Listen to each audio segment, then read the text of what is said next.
So I know we were also going to talk about this coming Monday. We got a couple of hot subjects on the agenda. Most notably is mobile vending, or more commonly known as food trucks. Although it's not just food. We have other. There are some retailers they sell who are selling things out of mobile units. So that's why it's mobile vending. And this Monday, the commission's going to have a discussion. We've laid out kind of all the policy issues that would be critical to an ordinance that would regulate this industry. We've essentially not regulated it in Bozeman beyond the most basic health inspections by the health department to make sure what they're serving is safe and that they've got a clean environment, et cetera, et cetera. Sure. But this has been a topic since 2011. So we're the better part of about 6 years now, 5+ years that we've been wondering, do we need to regulate this? Don't we need to regulate this? And there's strong opinions on both sides. Would you do it with like a permit where you can be in the block between Bozeman and Black or whatever? In essence, something like that. What we're saying, at least in the recommendations, as we've looked at the best practices around the country, is we would allow it in the core downtown area, and then moving upwards on North 7th or Midtown to about Peach Street. And a couple of three dynamics exist in those areas. Generally speaking, we got safer pedestrian areas. Right. Good observable crosswalks, sidewalks, in some cases wider sidewalks, so you're not looking street around, lighting. Looking around exactly. a van or something across the street. You also have slower speed limits, 25 miles an hour. Yeah. So those are kind of some of the key things, I think, to do it safely. Now, they want to be in an area where there's a lot of foot traffic and there's a lot of vibrancy, which, of course, especially is in Main Street and the downtown. Sure. Now, we'd love to see that grow and stretch up Midtown. Yeah. So that's why we're encouraging it there. There is, we are recommending that we not allow it between the hours of 10 a.m. and 9 p.m. on Main Street between Church and Grand. And the reason for that is, so that's really the core. That is the core of downtown. When you look at the data related to parking access, it's really tight. Yeah. It's really tight. So to give up essentially 1 or 2 parking spaces for each mobile vendor, it puts a hardship on parking. Secondly, you got over 11,000 vehicles a day working through that time. So you got a lot of congestion. You got really tight parking. So generally speaking, yes, it's encouraged this in the core and up Midtown, but between the hours of 10 a.m. and 9 p.m., keep it off of Main Street between Church and Grand. Now, that's most of Main Street. It is most of the core. Now it's as you go east of Grand, there's some blocks there of downtown. Oh yeah. And to the west of Grand there are Right. where we don't have nearly the tight of parking issues. So well, you don't have near the foot traffic either. We don't. That would be the downside for so them. that's the whole balance here. We've had, like I say, people seem to have really strong opinions about this. We've really struggled. The Chamber of Commerce offered to reach out, host some meetings between brick and mortar traditional, businesses and these mobile vendors, and there was some dialogue. But I'll tell you, there's never been a robust situation where you got 20 people on each side sitting down, rolling up their sleeves, saying, "Okay, how can we do this to the best interest of both of us?" And this has gone on for years. So I think the commission's in a position now where they're just going to have to be the ones to, okay, guys, everybody come into the city commission meeting. Here's what we've got. Here's what's going to happen. All right. We got to take a quick break. We'll be right back. All right, 11 minutes for the top of the hour. It's Wednesday, February 8th, 2017. Chris Kukulski, city manager in the house. Tom Egelhoff, your morning mayor. And so we were talking about food trucks, and we got other fish to fry in our last segment here, I guess. Yeah, some other things that I'll tag on with the mobile vending discussion. Really, any regulation needs to focus on health, safety, and welfare. That's the city's responsibility. We can't go beyond that. And so there are some other issues, like on the safety side, right? Yeah. We need you serving on the sidewalk side of your truck. We don't want anybody serving on the traffic lane side. That's a fairly obvious one, but to make the point. Noise. you don't want blaring music coming out of a food truck somewhere, or you don't want a generator attached to the back of this thing that's just spewing out, running and noisy. So we got a 60 decibel limit. There's a whole series of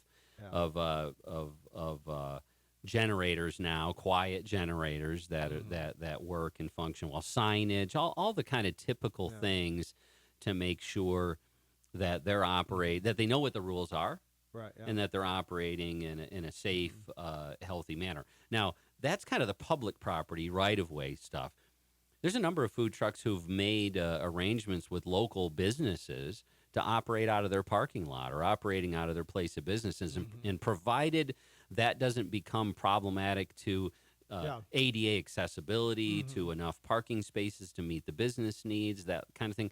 That's all going to continue to be allowed as a private venture between property. Space, Well, I know at the dollar store, they got the taco truck that is there almost permanently. I guess it seems like it's there all day long, and everybody says they got great tacos. Yeah, there's burgers there you can pick up out at Kenyon Noble. There's been the barbecue guy out in front of the Boot Barn and Ashley Furniture, and so this is not unique to Bozeman. In vibrant downtowns, in communities.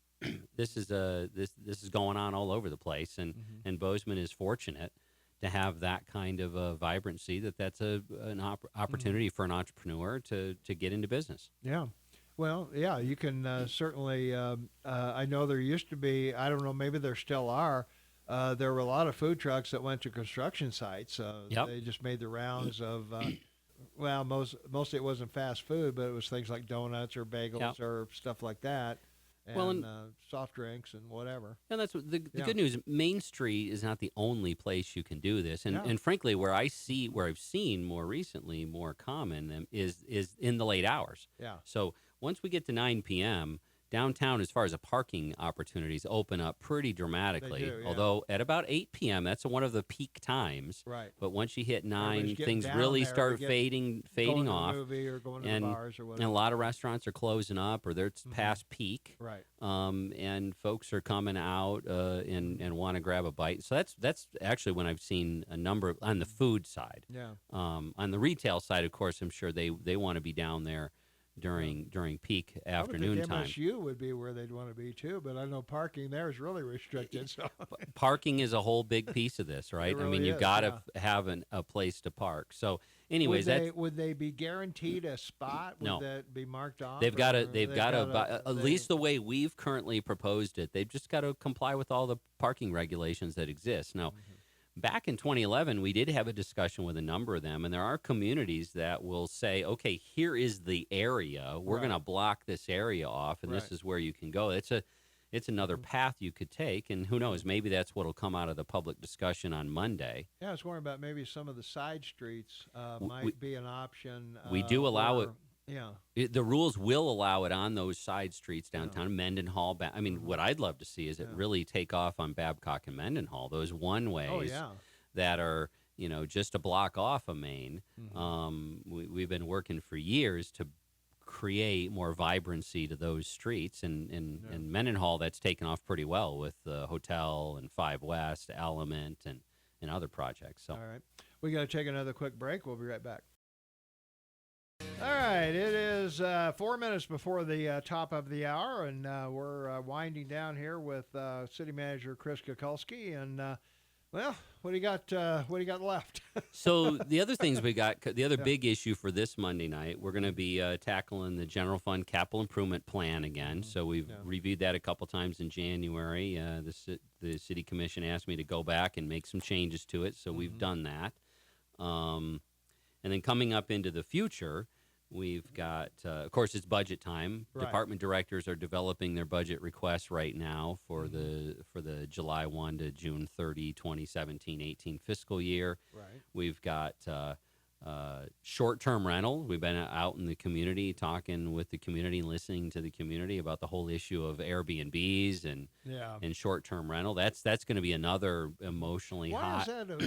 Why is that a big deal? If I want to rent my house out to somebody for a week or Yep. a month. Why is that a big deal? What we're seeing on Monday nights is we've got a number of folks in the community and neighborhoods who feel like that's a business function, and they feel it will destroy the fabric of their neighborhood, of their residential neighborhood. Now, others will tell you it's an incredibly wonderful experience to rent a room in someone's house for 2 nights or Sure. for a week, get Yeah. to know them, whether they're here from Spain or from Colorado, Yeah. and help pay the mortgage. Yeah. And so I don't really see the impact. I mean, you might have an extra car there. They might have a rental car, and there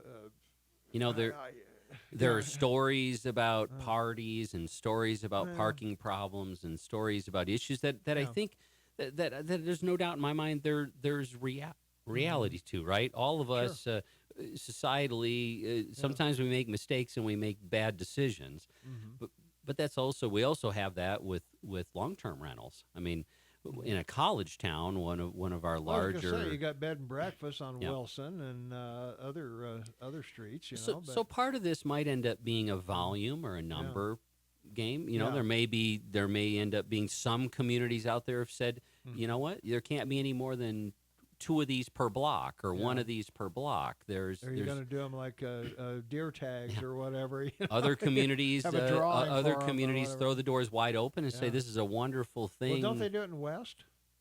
I assume they do. I don't honestly know.